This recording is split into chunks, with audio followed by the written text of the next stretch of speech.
O tiklandimi? Yo'q.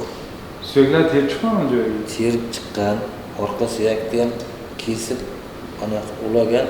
Hokim buva iltimos bizga ikkita masalada yordam berdi. Nima? Birinchi masalamiz qarz bo'lib qolganmiz odamlardan. Qancha?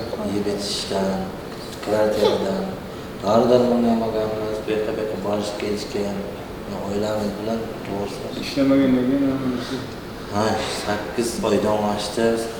To'g'risi bu yiqilganiga qancha bo'ldi? 9 oy bo'ldi. 23'de 9 ay oldu.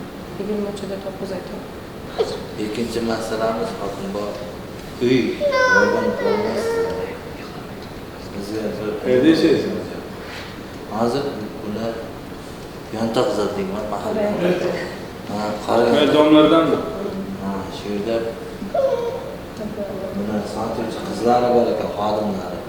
Bularda birinchi bor-ku, hozir uyda o'zing tirikchilik bu narsani o'ylashimiz kerak. Hozir uyni boshlanish to'lovlarini to'lab beramiz. Keyin uy tanlaysizlar va to'lovlarni uzoq qilamiz. Hozir savdoga qarab. Savdoni yaxshi qilib berasizlar, men yaxshi joydan tanlab, hozir srochni qildiraman. Ya'ni bugun 20 million pul bor bo'lsa, yeb turadi, keyin qarang. Hozir bularga joy topamiz, ana savdo yaxshi odam ko'p joyda.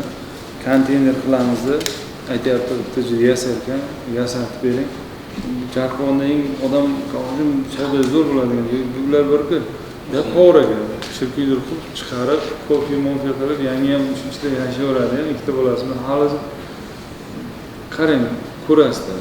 Bir oyda bo'lmaganda bor-ku 100 million, 150 million pul topasiz, ana shu bo'tkada. Bo'lmaganda. Biz hamma sharoit beramiz, Xudo xolasa, ham ishlab bor-ku. Yo'q ketadi hamma narsa. Juda ham qiyin ahvol bu. Qarang, boquvchi o'zi-ku kasal bo'lib qolgan, yotib qolgan, ishlamayapti, yangi ishlamagan ikkita bola bor, o'zi ham yosh boladek bo'lib qolgan deyapti-ku. Bir haftadan yasatamiz, chiroyli qilib, joy tanlaysizlar, men ko'rsatib, keyin o'zim ham kelaman, ko'raman. Savdoga qaraymiz, bir oylardan keyin qanday bo'lyapti, tushun, qancha orttira olasizlar, shunga qarab, ana uni to'lovga yetadigan bo'lsa, men boshlanish to'lovlariga yordam beraman. Bitta kvartira qilib beramiz. Shu bilan ketdi va aylanib ketadi. Sizlar hozir bor-ku, sen undan borda bir uyga ham sharoit qilib berdim, bozorlarga.